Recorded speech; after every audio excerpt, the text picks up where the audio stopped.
Welcome in, everyone, to Let's Talk Utes. Today we're going to be talking about the SUU game.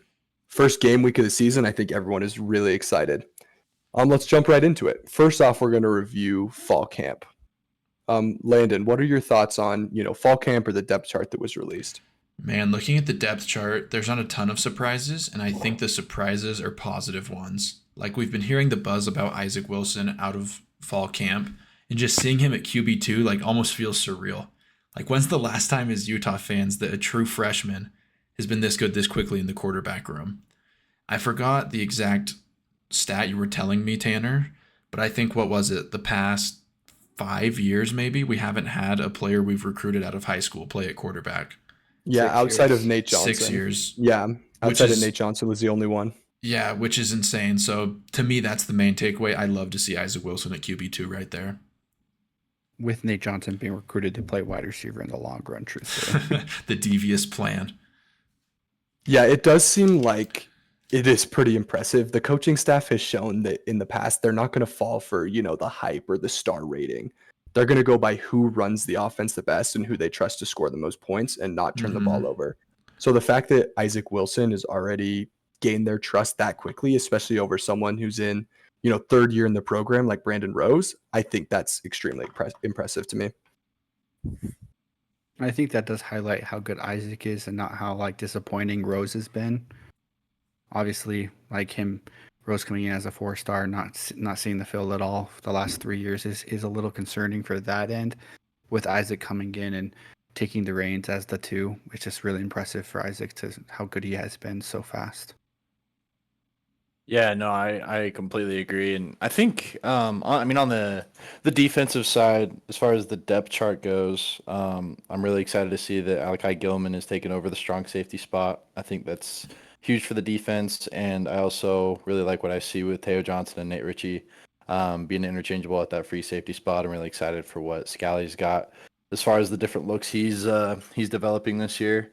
But yeah, I think you guys all hit the nail on the head with Isaac Wilson. It's going to be exciting, hopefully, especially this Thursday with him potentially getting a whole half of football if things are going the way we want them to go. Oh, definitely.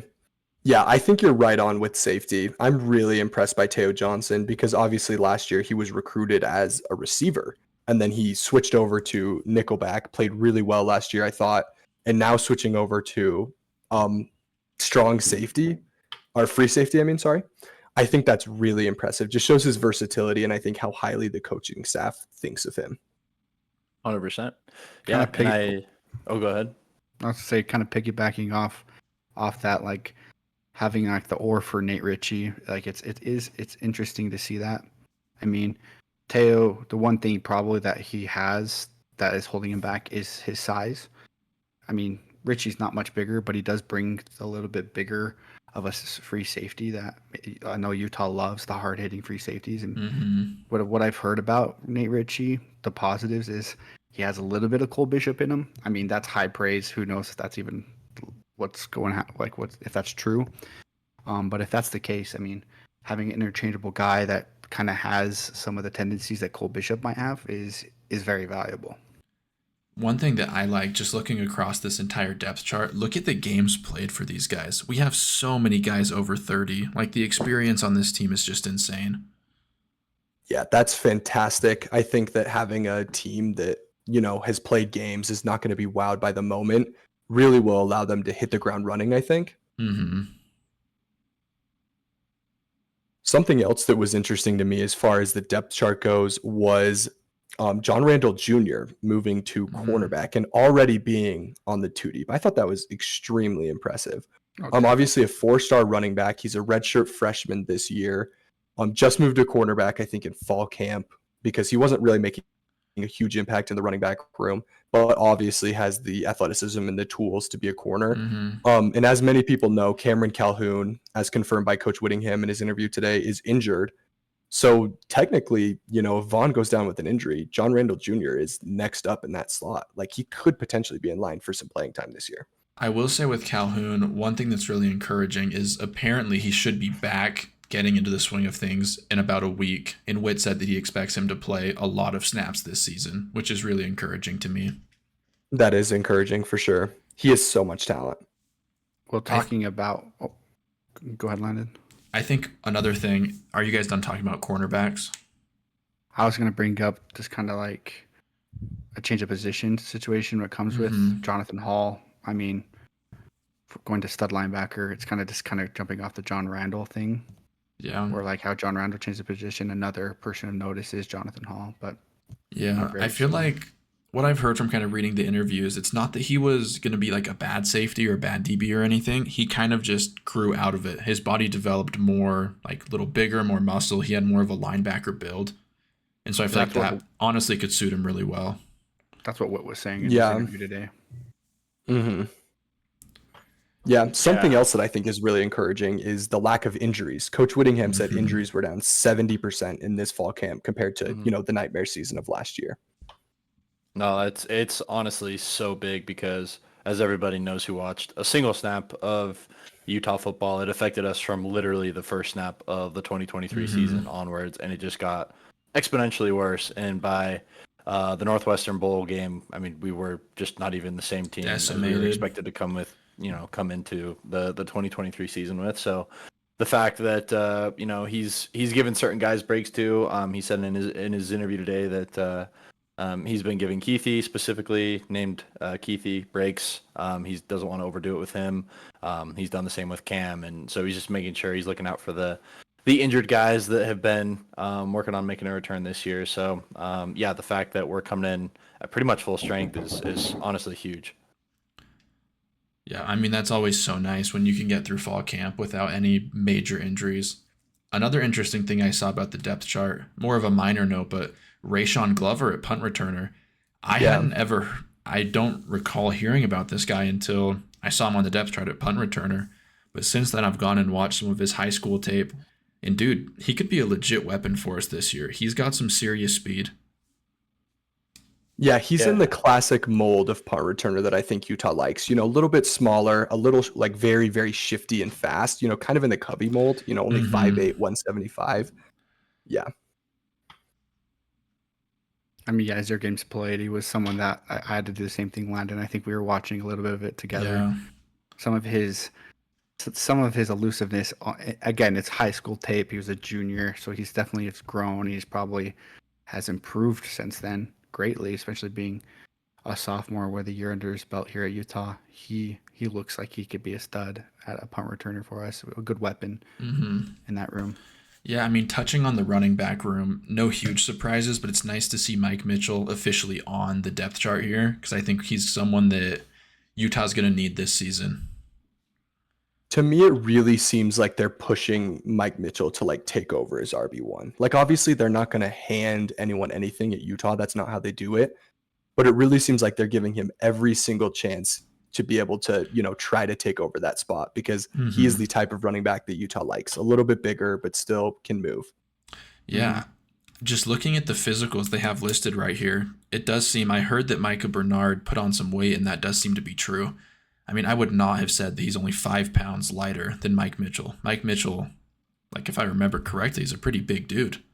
Yeah, he is. I think that's definitely beneficial for Mackay, though. It's been his biggest thing. He's an excellent running back, but he just can't take the 1 reps. He just gets hurt too often. Maybe adding some weight to that limits those injuries and allows him to be a little bit more bulky and take those big hits that he gets from those tackles and edges. I do think, though, that if Mackay Bernard can just play the role he's played for the last few years, he just adds another layer of just dangerousness to the pass game. He's such a good receiver, and he's also so good in pass protection.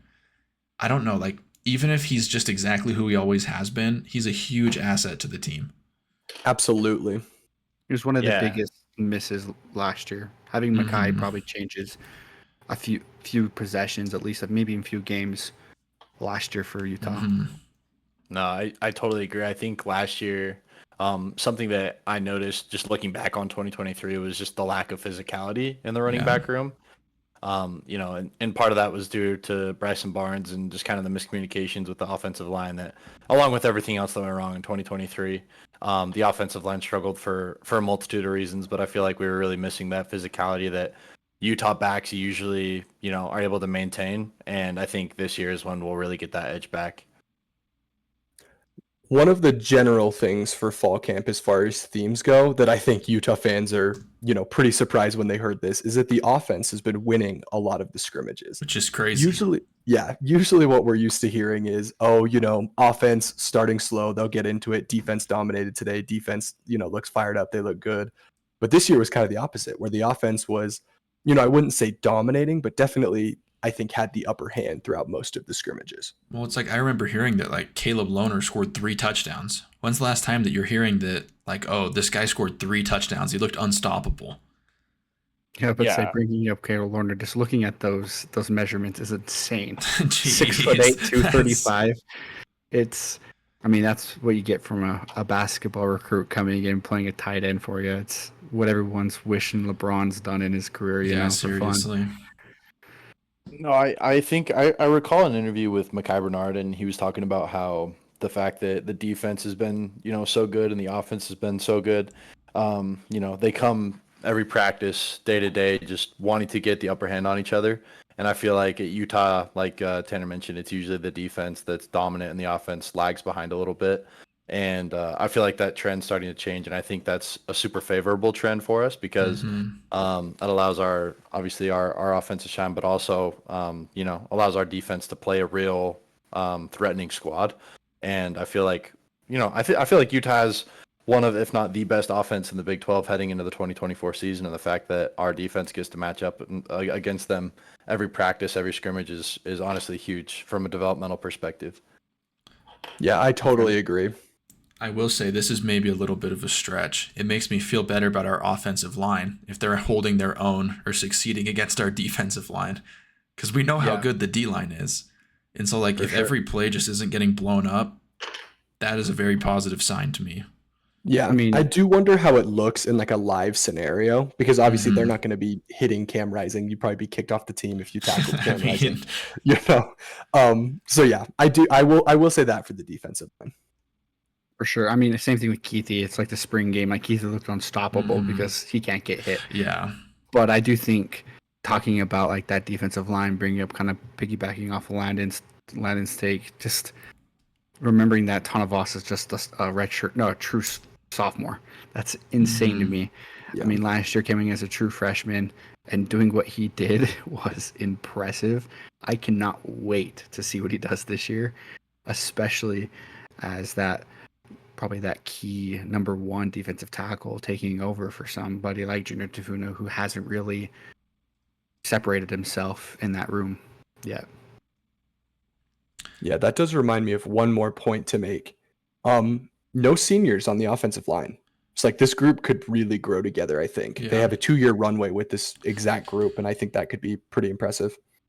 Yeah, kind of something related to that is having people like Carson Ryan and then apparently Dallin Bentley.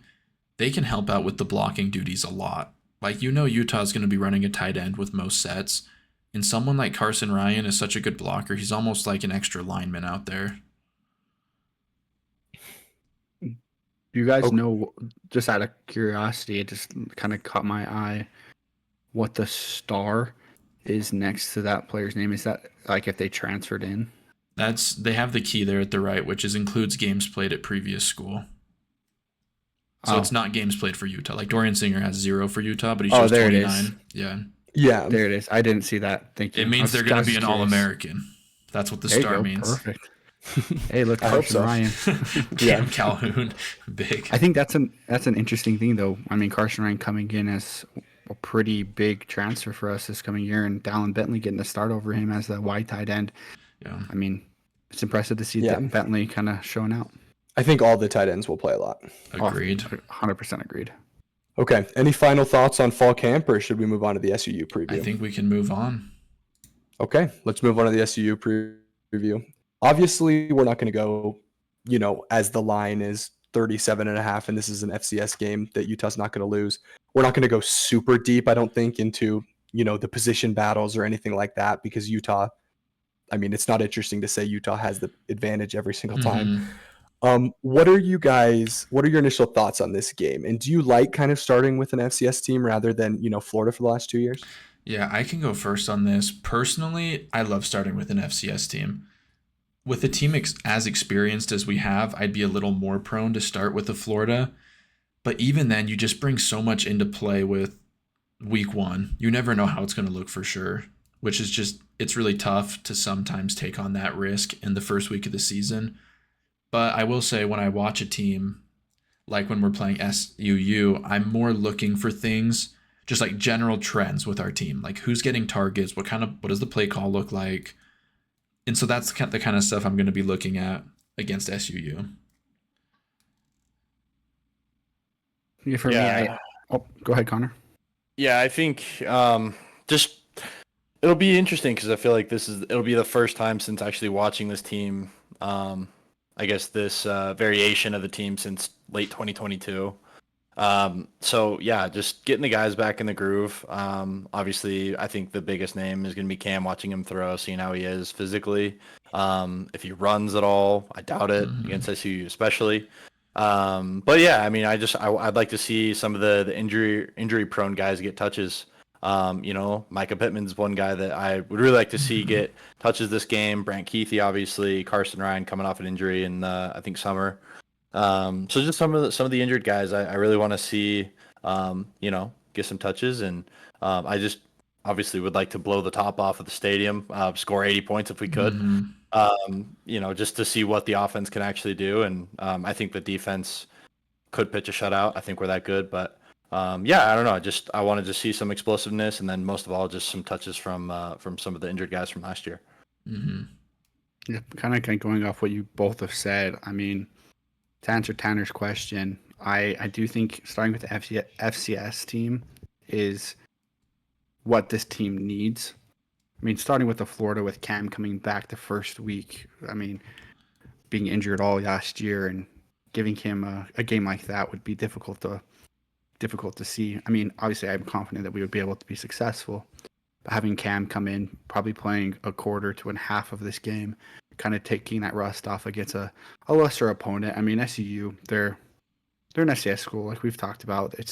We're going to win this game. It's going to be a blowout, which is expected. And allowing Cam, Keithy, Carson Ryan, everyone Connor brought up about the injuries, allowing them a moment to play that game, get that rust off, is beneficial. And that's why I think an SCS school or a team similar to SUU's caliber, at least, is definitely beneficial to start the season outside of a team such as Florida or such as another Power 4 team that could hinder us in that aspect, at least make it a little more difficult. I do think that this has a little more hype than the typical FCS game simply because of those injuries that you guys are mentioning. Like, I'm a little more excited for this one than I have been for FCS games previously. Do you guys agree with that? Oh, I completely agree. Yeah, no doubt about it. I mean, the stadium is going to erupt when Cam walks out on the field. I mean, sellout crowd, it's going to be packed. I think people are most excited about that. Going to bring back the good old memories of winning the Pac-12 in back-to-back years. It's going to be the first time we see him on the field since 2023 Rose Bowl against Penn State. So, yeah, I mean, place is going to be electric. I do think this that game... Badman Rising pops, man. Yes. I do think this game is going to be like extra enlightening with all the injuries we had. Because like if it comes back and say like Logan Fano looks better than ever, Keithy looks better than ever, Cam looks better than ever, then it's like, okay, these guys are still who we thought they were. And then it gives us a chance also to see the backup guys. Like the coaching staff has already said, expect Isaac Wilson to play and play a lot of snaps. Like we could learn some really big things about the team. Yeah, I do think that the people that they play and the stuff that they go to is going to be very enlightening because like you're really going to use your bread and butter stuff against a team like this. You're not going to go too crazy. You're going to keep it pretty vanilla. And I think that, outside of Rising and Keithy, a lot has changed. So I'll be interested to see what their bread and butter plays are with this new squad. Yeah, I mean, we've never really been a team that like throws a ton of screens and like that kind of spread out the defense, offense. I just wonder if that's something we're going to see this year against SUU. We just have the personnel now to do things we've never done before. We've seen people say like, oh, 65-35 is what they're pushing for to pass run differential. I mean, this is a perfect example to see if that's something they'll do. I mean, SU is a perfect opponent to try out something new like that Utah has not done for probably the history of my lifetime watching Utah football. They've been a run heavy team, and I mean, SU is a perfect opponent to run on. We're gonna be bigger, we're gonna be faster, we're gonna be stronger. So does that mean they're gonna go back to their old ways, or they're gonna try to implement that 65-35, which I would love to see. Like Landon said, bring out the spread personnel. We have so much more options this year. I'd love to see those guys shine. Yeah, I can go first with this, but what's the most like promising thing you guys could see from this game? To me, the very most promising thing is if Cam looks mobile and his arm looks like it's back. To me, that would be like, if that's the only thing that I got out of the game, that would be huge. I agree that it has to be rising related, I think. Just an absence of that long, and especially at a position that's the most critical position on the team, quarterback, he needs to look good. I would like the offense to run smoothly, very few, procedural penalties as far as false starts or delay of games, and just look like we're back on the same page. What do you mean by mobile? What do you mean by that with Cam? Are you talking about like scrambling, or kind of being like this mobile, the ability to be mobile in the pocket? Just like, feel mobile in the pressure? pocket. Like, I don't need to see him run a QB power and like break it for 30 yards or something. More just like stepping up. Like, he looks quick. He looks athletic. He doesn't go out on the field and look like Tavion did 2 years ago, start of the season, where he's just like big or something. Like, just something light, agile, just like he doesn't look injured. I completely agree on that then. Like, you hit the points exactly what I want to see. Just want to see Cam look good. What about you, Yeah, Connor? I obviously completely agree with all you guys. All eyes are going to be on Cam, not only Utah fans, but the whole college football world, because quite honestly, Cam is entering the season with, he's a Heisman hopeful. I've seen a lot of lists with him being top 10 or 15 on Heisman watch lists. And I feel like the national media is going to be keeping a close eye on him to see what he's looking like, and if he's actually back, or if he's going to face, if he's going to have to shake some rust off, which, I don't doubt that there will be rust, but I think, he'll come out of it. And I don't know, this game will be interesting for that reason, but I'm excited to watch it regardless. I actually feel kind of the opposite as far as the hype. I feel like I've seen people like forgetting about him. I agree. Honest. Like, I kind of have seen a few lists where like he's not even in like the top like 5 Big 12 quarterbacks, which to me is crazy. I think he's being slept on. It's funny because I see both. I think it's either or the end of the spectrum. There's probably quite a mix. The people don't even know who he is, and they think he's like probably top 10 quarterback in the Big 12, or people like he's the best quarterback in the Big 12. He's going to make huge strides. I mean, debatable on where you rank him, but he's definitely a top 3, top 5 quarterback in the Big 12. Arguably a top 10 quarterback in the country, which will probably, like Connor said, be a Heisman hopeful just because of that. Okay. As far as, how long Cam plays, what would be ideal for you guys? I think for me, it's just one half. Just get him in there, knock the rust off, hopefully throw like 3 passing touchdowns, and get him out, and let's see Isaac for the second half. Yeah, in my opinion, priority number 1 is make sure Cam is still who he was and shake the rust off, because we're going to need him this season. Priority number 2 is seeing what Isaac Wilson and the rest of the backup players are, because that's also something that's going to be extremely important. Thinking about someone like Mike Mitchell, if he dominates in this game, that clears up a lot of uncertainty about Utah's RB room. Yeah, I don't know. I think I'm a little bit in the minority here probably, but I want to see Cam on the first 2 or 3 drives, and then Isaac for the rest of the time. I think, shaking the rust off, obviously, I think only takes 1 or 2 drives, to be honest with you. With a guy like Cam that's been in college for 8 years, I would honestly like to see Isaac a lot more, just because if Cam, horribly went down with an injury again this year, which obviously isn't out of the question. He's been injured every year of his college career, or that he's played. I'd want to have some assurance that at least, we know Isaac looks good, but I think that's my number 1 priority. I would really like to see a lot of Isaac especially because we don't have a huge opponent either in week 2. I mean, we have Baylor. They're not expected to be fantastic by any means this year. And I certainly don't think that giving Cam extra reps this week will benefit us in any way against Baylor. Because I mean, let's be honest, if that's the case where we're wanting to get Cam extra reps in preparation for this Baylor game, we have a lot more to worry about than just that. So Yeah, I think I want to see him play a little more than you do because I do want to see him like set some of the statistical Utah records. Like I am Yeah. like looking forward for that. I do want him to throw for 3,500 passing yards to become the all-time passing yards leader at Utah, which I think, is a little bit of a stretch with the Utah offense. sure. For me, I'm kind of in the middle of all three of you. I want to see him play the quarter, kind of like a spring game situation. I'll have him come out, play the first quarter, and let Isaac do the rest. Let the guys that we want to see of the future, Isaac, Mike Mitchell, Dylan, Zipperer, I can never remember his first name.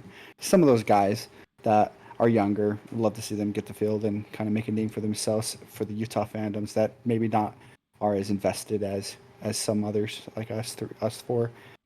But yeah, that's probably my ideal scenario.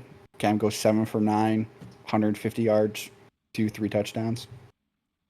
Yeah. Okay. Obviously, we're all predicting Utah to win by quite a bit. Mm-hmm. Is there anything else you guys think we need to preview with SUU? I mean, it's just going to be great to see like a healthy Utah team again. Yeah. I think. I mean, I think this What's is a your score classic tune-up predictions? game. What's your guys' score predictions for this game? Score predictions, I think we only give up a field goal. So I think it'll be 3-55 is my prediction. That was my exact prediction as well. Was 55-3. Yeah, 55. that's what I was about to say. Dude, we're locked in right now. Yeah. I'm going to go 10-49. I think just because we're going to have Isaac in there the second half. I mean, don't get me wrong, he's great, but I feel like the offense won't run as smooth as with Cam, and that's expected with a first-year freshman. I'm not expecting to see a ton of points with Isaac playing. I'm assuming for at least a half. And then I think the defense will probably give up some fluke touchdown and then probably a field goal. So I'm thinking 10-49. Not as big of a margin as I would hope for, but I'm hoping for more, obviously. But I think that's what the score will be. I mean, that's still covering. So I think for sure. I mean, that's there's fine. so many layers in a game like this. If Utah went all out, played this like it was the national championship, I'm confident they could win 80 to like 0 or 3. Oh, me too. Yeah. So it's like just you're what kind of effort are they predicting. going to give? Yeah, you're kind of predicting what the coaches will do and what kind of plays they'll call. So I don't know. I think the predictions don't really matter a ton for this week because like we know it's going to be Utah a lot, SUU a little. Mm-hmm. For me, For just sure. to kind of finish it off, I got like 56-6. Yeah, I Cool. can see it. Okay. I assume Let's you're move predicting on. 3 safeties for SUU. Oh, for sure. 6 would be crazy with 3 safeties. Rising sacked 3 times in the end zone.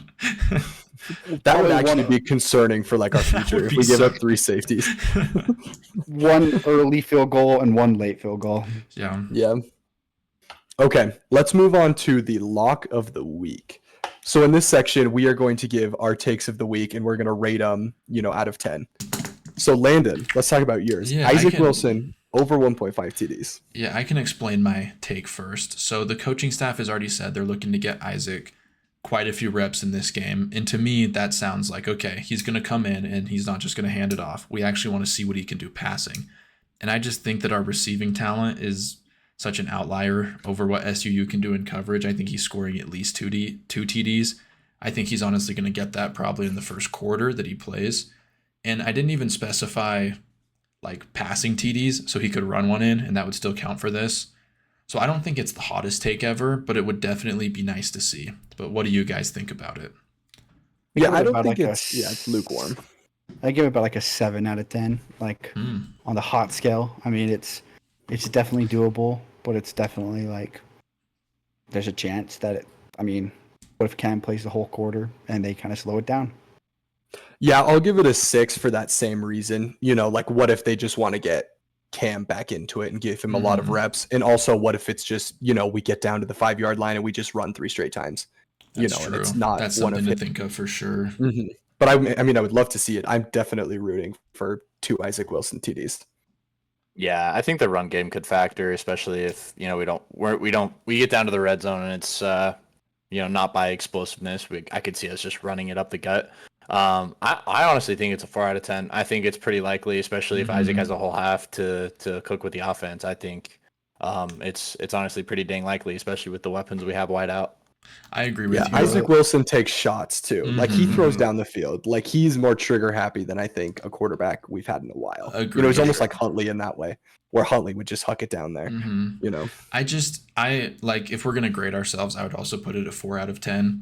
To me, it doesn't feel like a stretch at all to have 2 deep pass plays that we score on.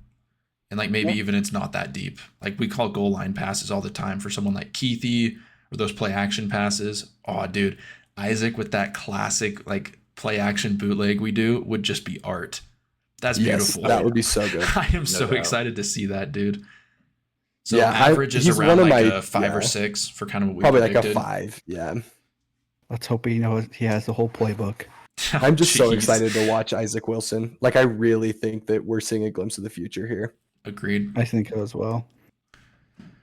Okay. To kind of let's talk about mine. Ethan. So I got Caleb Loyner over 0.5 touchdowns, basically scoring a touchdown here. I think it's going to come later in the game when the starters are out, and just kind of show off this 6'8" freak weapon that Utah somehow cultivated in the offseason. Yeah, I would love to see that. Former basketball player, insane vertical jump. Just throw him up a fade in the end zone, and I just want to see what he can do. Yeah, to me, I'll rank that at like a 7. It's not that I don't think he can, I just don't know what kind of opportunities he's going to get. Like everyone's super high on him, but he did switch sports like 6 months ago. And so I feel like we'll just have to see what happens. Yeah. Yeah. I mean, I'll rank that at a 5. Honestly, I think since he's not buried in the depth chart, but and obviously the whole tight end room is going to be rotating in throughout the season. But I do think he'll get a lot of reps, especially with Landon saying he's new to football and to the team. So I think we'll try to factor him in quite a bit. So I think it's pretty likely that he gets one. Yeah, for me, it's honestly going to be like a 4 because I think that they're going to try to get some info on him because this is the time to do it. I think, especially against the easiest game of the year, you're not going to win. You just want to see how he adjusts, and I would rather do that now than week 4 versus Oklahoma State. I will like say, to see Not gonna how he win. takes a hit. if I was going to make a parlay, I would do the Isaac Wilson over 1.5 and the Caleb Loyner, because I think Isaac Wilson's going to throw one to Caleb Loyner. You think so? That would be I sick. do. I really do. It just makes sense to me because they both are going to be in when we're trying to see the depth. Red zone target, Caleb Loner is going to be huge. And I think Isaac Wilson will just put it up there, and some like 5'10 DB will be on Loner, and he'll just go up and get it. Bold. I love it. Okay, for my take, mine is rising to Keithy over 0.5 TDs, which is basically just them scoring a TD. I definitely don't think this is a bold take. This is just something that I'm wish casting this. These are two of my favorite players ever. I want to see them link up for a classic touchdown. It's just something, I desperately want to see it again. I can't lie. This is a 1 for me. This is like the most obvious one I could think of. Like, I feel like it's almost inevitable. Like, there's just no possible way that Rising's favorite red zone target, who's also back, doesn't even score a single TD against SUU.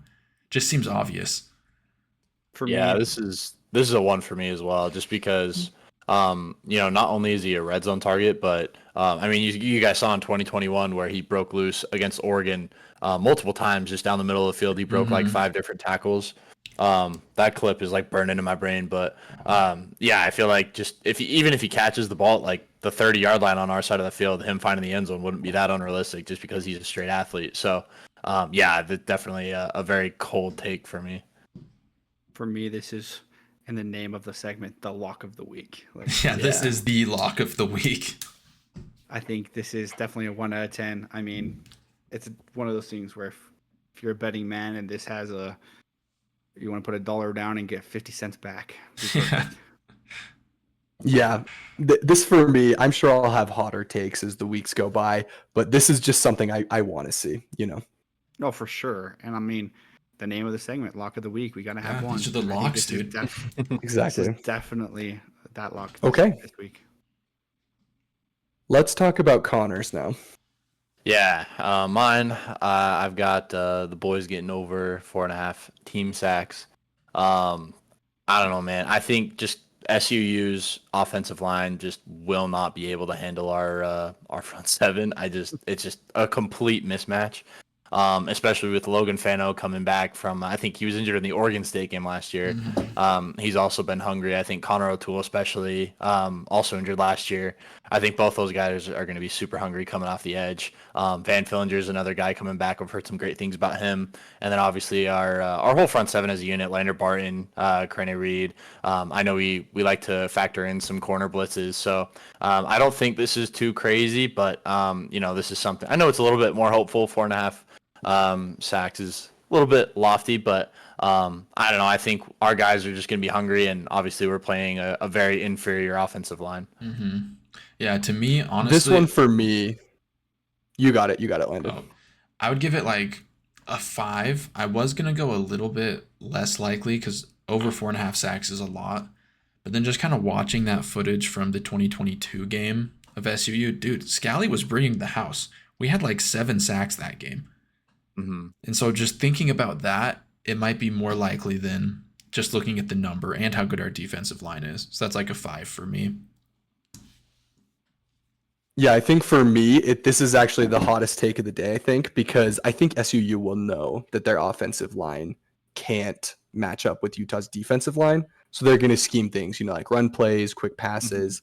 I do think that there's still a good chance of it, but, as far as all these takes go, I think it's the boldest. So I'll give it an 8 out of 10. Yeah, I'm the same way. I think this is the boldest take of the week. In all retrospect, like you've all said, 4.5. It's probably likely. But I got it the same with Isaac's over 1.5 touchdowns, 7.5. I think it's definitely hot, and I think it's definitely going to be something that to look forward to, seeing if that will be the case for this game. Great. Let us know in the comments what the viewers' lock of the week is. We'll respond to them and give them a rating when we see the Might see it next comments. week on the video. Yeah, exactly. You might be featured if you had a really good take that hit. I mean, we're looking to add a mailbag section, a Q&A section. And so if you comment, you almost have a 100% chance that we're going to talk about it next week. Yeah. 100%. Okay, let's move on to the Big 12 weekly preview. So we're just going to go through not every game because some of the games are, against FCS teams that are not going to be very interesting to talk about, but some of the bigger games of the week, I think. Let's start with North Dakota State at Colorado. What are your guys' initial thoughts on this game? My initial thoughts on this game, I think it's being a little overhyped. I think Colorado could blow them out potentially. I think they might win by 20 plus. If I had to predict it right now, I would say they win by at least 2 scores. No, I don't know. I would have to say North Dakota State's my lock of the week. To win? Really? I love that. I love that. I mean, obviously it's not super likely. I think Dion, there's a lot of interesting things happening with that program since he came on. A lot of off the field things with the whole Cormani McLean situation. There's always lots of chatter around that program as long as Dion's around. I think on the field's a different story. I don't think Colorado is going to be very, very great this year. Shitter's obviously always a threat. And I don't know how much talent they have on the wide yet. I have to go look at their roster, but I think North Dakota State, I think they have like 5 or 6 FCS championships in the past 10 or 15 years, They're if I'm not great mistaken. program. Awesome program, and I think they're going to be coming into the game hyped. I think there's a lot of hype around this game, and I think North Dakota State can feed off that a little bit. So I don't know. It'll be an interesting one to watch. I do think Colorado will win. Obviously, I was joking about the North Dakota State lock, but it's definitely one to keep your eye on. I do think this is one of those interesting ones for a FCS team to cover. I mean, the line being only 10 and minus 10 for Colorado is very, very interesting. North Dakota State's good. I mean, they have a lot of NFL talent in the league. They have 2 NFL quarterbacks. They're not very great, but I mean, if North Dakota State can go out there into Boulder and make a statement and kind of play really, really well, the season looks dark for Colorado. And for me, that's the biggest question mark. I mean, Colorado is my boomer bust team this year in the Big 12. They could legitimately be in the Big 12 championship game, or they can be not bowl eligible. It's one of those things. I have no idea how to read them. They have the talent. It's just, can they put it on the field like Connor said? I don't think it's as dark as you guys are saying. I think Colorado is a little bit better than that. I expect Colorado to win this. I expect them to cover, but I do think that, it's a good first test. Okay, let's move on to the next interesting game, which is probably TCU at Stanford. That's a really interesting pairing that, didn't really expect to see that one. Yeah, it's kind of unusual. TCU's been going through a little bit of turmoil, letdown season after the college football playoff appearance. I do think they're going to be better than Stanford, though, so I've got TCU winning this one. I'm not super high on their quarterback, Hoover. I don't think he's great, but I think that overall their team's talented enough they'll be able to get the job done against Stanford. Yeah, I'm in agreement with that. I think, TCU, from what they've done and from what I've heard in the offseason, things are looking decently optimistic. A lot better than last year, obviously, where they had quite a bit of a fall off after their championship run. But yeah, I do think TCU will win and cover. Yeah, I'm in the same boat. I think TCU is one of the better teams in the Big 12 this year. They look really, really good on paper. I think it's a big bounce back year after a disappointing season last year. I do think Stanford is better than they were of previous years. I do like Troy Taylor as their head coach. Utah fans obviously pretty familiar with him, being a former OC. I think it could be a fun game. I don't know about the spread. It's very interesting. I do think TCU covers. I think they cover, but it's a close cover, probably 14. I think the cover's 9.5.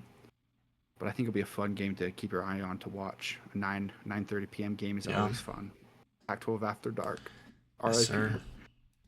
Yeah, that's kind of my take on it. I think the late game, Friday night, kind of cross country from TCU. I do think TCU is the better team. I do think they have better coaching and better talent, and I expect them to win. But I'm actually going to go with Stanford to cover that spread. I think it's going to be kind of a tight game that TCU pulls out.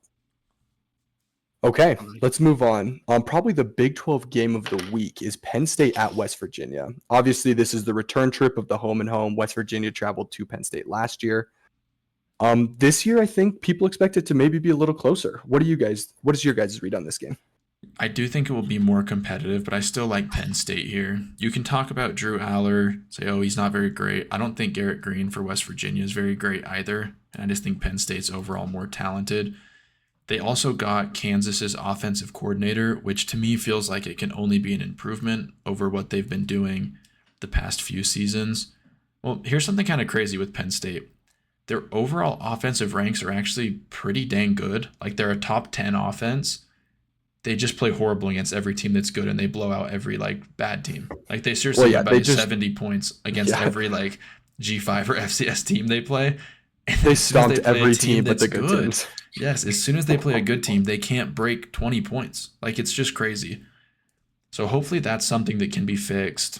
I still have Penn State here. I just think they're a much better team than West Virginia. Yeah, I think I like Penn State here. I think the fact that it's not at Beaver Stadium is huge for West Virginia, though. I think if they were traveling there, it wouldn't even be a question to pick Penn State. Penn State at home is just insanely dangerous unless you're playing Michigan or Ohio State. So, I really do. I like Penn State here. I think West Virginia has a shot. I know a lot of people. I know Pat McAfee and Sheamus picked West Virginia to win the whole damn thing on game day last week. But they're returning some pieces, and they've looked decent. I know a lot of people are pretty hyped up on them this year, so it should be an interesting game to see where both teams are at. For me, I'm a little bit higher on Penn State than probably the most, at least people, us four in this podcast. I mean, you got a quarterback who doesn't turn the ball over a lot and Drew Aller, two interceptions last year. You've got an incredible run attack with Allen and Singletary back. I think me and Connor was asking about that earlier. Singletary and Allen both being back is huge for Penn State. I think allowing Drew Aller to have those weapons in the run game as safety valves and just excellent running backs to get you a lot of rushing yards and a lot of rushing touchdowns really takes that load off of Drew Aller, which is probably the biggest question mark for him. He doesn't, like I said, he doesn't perform in big games. They blow out the teams they're supposed to. I do think Penn State wins. I do think they win pretty convincingly and cover and go on to have a pretty decent season this year, hopefully. I do think this is an interesting spot. Looking at recruiting rankings or like the rosters, Penn State obviously has a huge advantage there. But new OC, road environment, it's really tough to cover on the road. Is like especially in like a good environment, it's tough to cover on the road. So I'm again gonna go West Virginia to cover, but Penn State to win. Okay, let's move on to the next game. South Dakota State at Oklahoma State. Obviously, South Dakota State is kind of an FCS dynasty, multiple national championships, one of the best teams. The spread is only around 10, so it's not like Oklahoma State is favored to just destroy them. For reference, the Georgia Tech Florida State spread was around a similar distance to this one here. What are your guys' thoughts on the game? I think the odds makers are telling you something right off the bat. 10 is kind of crazy, and it's not like they're on the road. This is a home game for Oklahoma State. I do still have Oklahoma State winning this one, in my opinion, and I do think it's possible they cover, but that's something I would keep your eye on. It's the kind of game where I wouldn't be that surprised if they beat them by like 2 scores, and I also could see this going to overtime. I mean, truthfully, I could even see South Dakota State beating them by 2 scores, similar to what South Alabama did to them last year. Maybe it's something with like the directional teams. You never know. Yeah, I got to be honest. I've actually got South Dakota State winning this game. I've heard rumblings that Ollie Gordon. I don't know what the deal is with the DUI. If he's being punished, I don't think he is. I don't think he's sitting out any games. But I did hear that he was injured. In fall camp or late summer. So if he doesn't play this game, I really do think South Dakota State has an amazing shot. And like Landon mentioned, South Alabama beat Oklahoma State last year at home By 2 scores. 33-7. Yeah, Multiple it scores. destroyed them. Like It was a complete whooping. anything is possible. Yeah, and the fact that South Dakota State is one of the best FCS teams, if not the best, recently the best. I got them. I've got them winning this one. I really I don't know. I think this is the hot take of the week, obviously, but I don't like Oklahoma State's quarterback. I think he's pretty turnover prone, and I think we could see some mistakes early on from him. I mean, I love that pick, honestly. I piggybacking off of you, I'm not a believer in Oklahoma State. I think they're probably the most overrated Power 4 team in the country.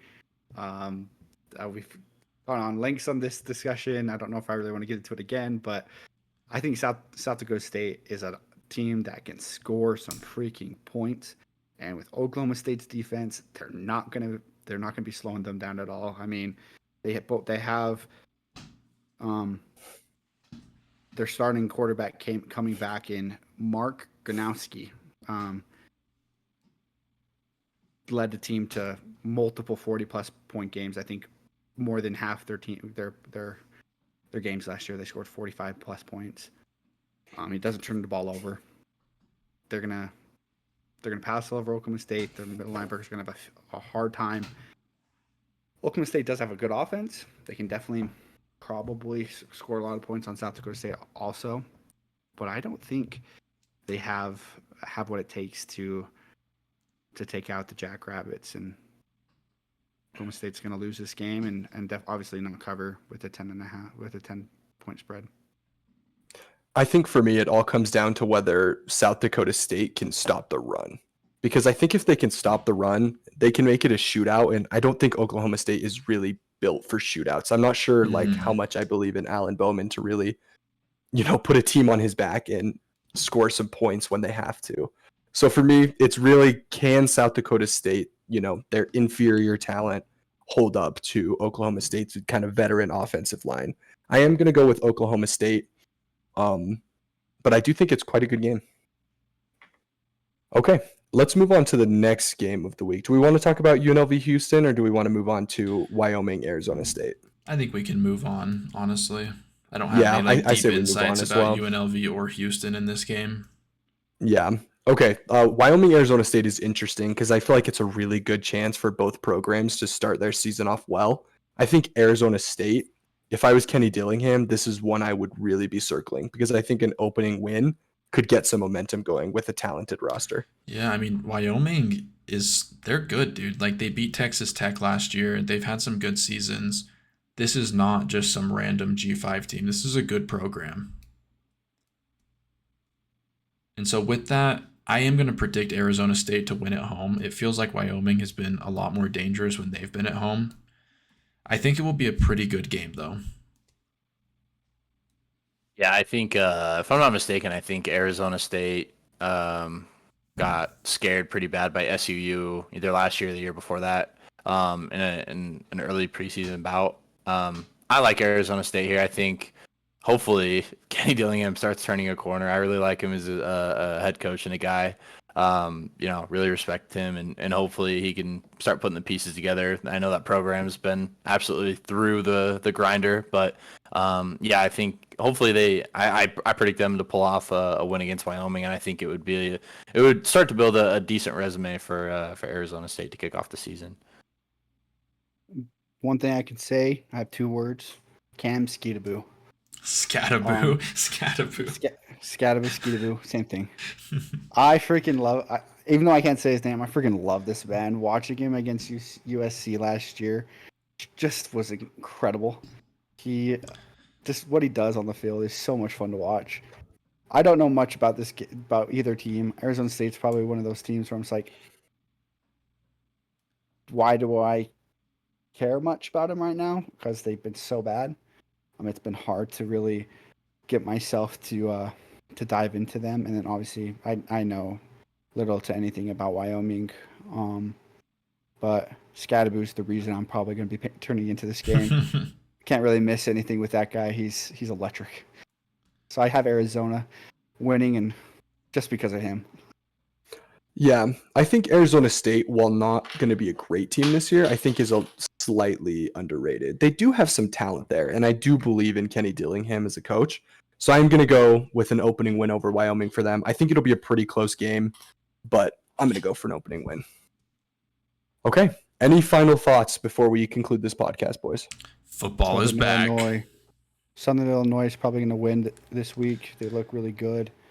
Their opponent looks trash. As always. Similar talent level on the roster. Yeah. It's interesting how the OC is not Aaron Roderick has not announced the starting QB for BYU. Quote unquote, they don't want to, or they want to make their opponent prepare for both guys. So that just kind of tells you all you need to know about the program. That is an taking Southern Illinois seriously. Statement. Taking him seriously. It's like imagine if we had hid Cam's injury status this year. Like that would be the biggest clown show of all time. It's like, oh, is he gonna play? They have to prepare for both. As you know, Southern Illinois is going to be better than any opponent Utah plays this year. Yeah. And I can't lie, dude. If your team is constructed similar to BYU, you kind of need every advantage you can get. Like they're solidly in the losable range against Southern Illinois. So I honestly don't hate the choice. Well, I think the main inhibitor, I mean, they've got Chase Roberts coming back. I know they lost Ben Bywater. They're one of their awesome linebackers.